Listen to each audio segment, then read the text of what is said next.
YouTube kanalımdan hepinize merhabalar. Hepiniz kanalıma hoş geldiniz. Bugün sizlerle beraber şöyle hastalıklar için şöyle şifa kaynağı bir çay hazırlayacağız. Bu çayımız bitkisel bir çay olacak. Özellikle bronşit ve astımlı olanlar için önerebileceğim bir çay. Aynı zamanda öksürüğü olanlar için balgam söktürücü özelliği olan bir bitkisel çaydır. Ve ben daha önce bu çayı denediğim için sizlere de tavsiye ediyorum. Bende de şöyle zaman zaman mevsimsel astım oluyor. Yani şöyle mevsime geçiş dönemleri oluyor. Ve alerjik astımım var. Ve ben de bunu kullandığım zaman rahatlatıyor gerçekten. O yüzden size de tavsiye ediyorum. Şimdi çayımızın yapımına hemen geçmeden önce size şöyle küçük bir uyarıda da bulunmak istiyorum.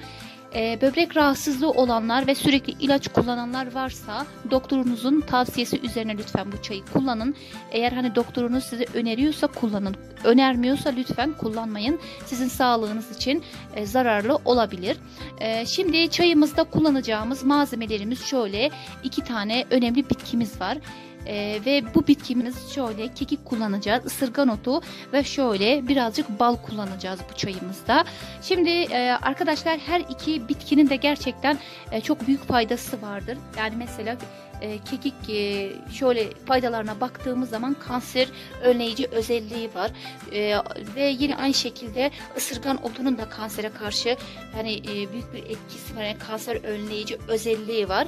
Ve biz bu ne yapacağız? Bu iki bitkiyi şöyle karıştıracağız. Güzel bir çay yapacağız ve bu çayımız da bize şifa verecektir. Hepinize de şifa verecektir. Balı da içine atacağız. Zaten bal biliyorsunuz ki hakiki balı kullanacağız arkadaşlar. Balı da kullandığımız zaman bal da yine aynı şekilde bu çaya başka bir tat verecektir ve başka bir şifa verecektir. Bu 3 karışımı şimdi hazırlayacağız. Nasıl hazırlanacağını da size şöyle kısaca göstereceğim. Şimdi çayımızı nasıl hazırlayacağız? Normal çay demliyor gibi demleyeceğiz arkadaşlar. Nasıl normal çay hazırlıyorsak bunu da yine aynı şekilde hazırlayacağız. Şöyle ben hemen porselen demliğimi bu tarafa alacağım. Arkadaşlar porselen demlikte hazırlayacağım çayımı ama siz istediğiniz demlikte hazırlayabilirsiniz. Şöyle süzgecimizi alıyoruz. Ben şöyle süzgecimize kekiğimizi alıyoruz arkadaşlar. Kekiğimin ölçüsü 1 yemek kaşığına denk geliyor. Şöyle bizim ısırgan otumuz da yine aynı şekilde 1 yemek kaşığına denk geliyor. Şimdi şöyle ağzını kapatacağım. Süzgecimizi demliğimize alıyoruz. Üzerine sıcak suyu ilave edeceğim. Suyumuzu da şöyle alalım bu tarafa.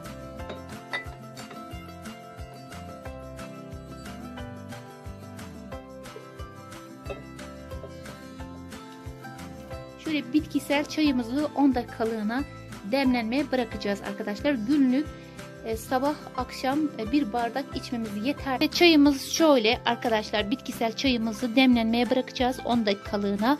Daha sonra çayımızı afiyetle kullanacağız. Balımızı bardağımıza alacağız. Üzerine çayımızı ilave edip o şekilde hani tüketeceğiz. Şimdi isterseniz bir şöyle 10 dakikalığına çayımızın demlenmesini bekleyelim. Evet, 10 dakikamız tamamlandı. Çayımız demlenmiştir arkadaşlar. Şimdi şöyle bardağımızı almadan önce şöyle balımızı alacağız. Balımız 1 yemek kaşığının yarısına denk geliyor. Şöyle bir tatlı kaşığı yardımıyla balımızı şöyle fincanımıza alıyoruz ve daha sonra hazırlamış olduğumuz bitkisel çayımızı şöyle ilave ediyoruz üzerine ve karıştırıyoruz. Evet, balın içinde erimesini bekleyeceğiz ve daha sonra çayımızı tüketeceğiz.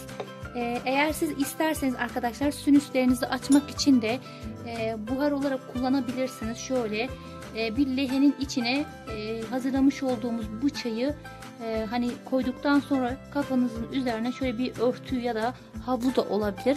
Şöyle bir 5 dakikalığına kafanızı eğer siz bu buhara bırakırsanız sizin sinüslerinizi de açacaktır. Şöyle boğazınızı da açacaktır. O yüzden size bu şekilde tavsiye ediyorum. Şimdi şöyle balımız içinde eridi arkadaşlar. Bu tamamıyla ilaç niyetine kullanıyoruz. Midenizi bulandırmasın. Bunu 2 öğün tok karnına kullanabilirsiniz. Daha önce denemiş olduğum bir tarif olduğu için o yüzden bugün siz değerli takipçilerimle paylaşmak istedim. Şimdi şöyle ben birazcık içeceğim arkadaşlar.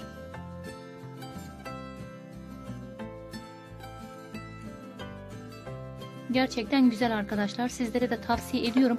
Siz eğer bal sevmiyorsanız tabii ki içine bal da katmayabilirsiniz. Normal bir şekilde de şöyle çayımızı tüketebilirsiniz. Ama bal, dediğim gibi, bal da yine aynı şekilde çok güzel bir tat ve şifa oluşturuyor. O yüzden size de bu şekilde tavsiye edebilirim arkadaşlar.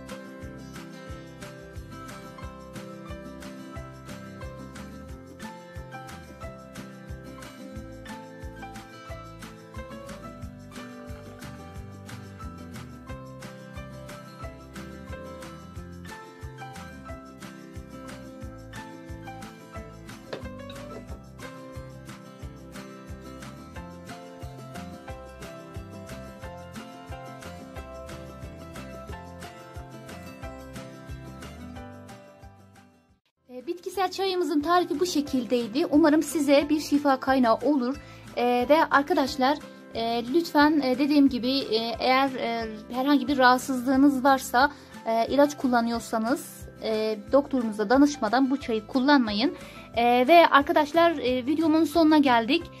Kanalıma abone olmayı, beğen butonuna tıklamayı unutmayın. Başka videolarla tekrar görüşmek üzere. Kendinize çok iyi bakın. Allah'a emanetsiniz. Hoşça kalın.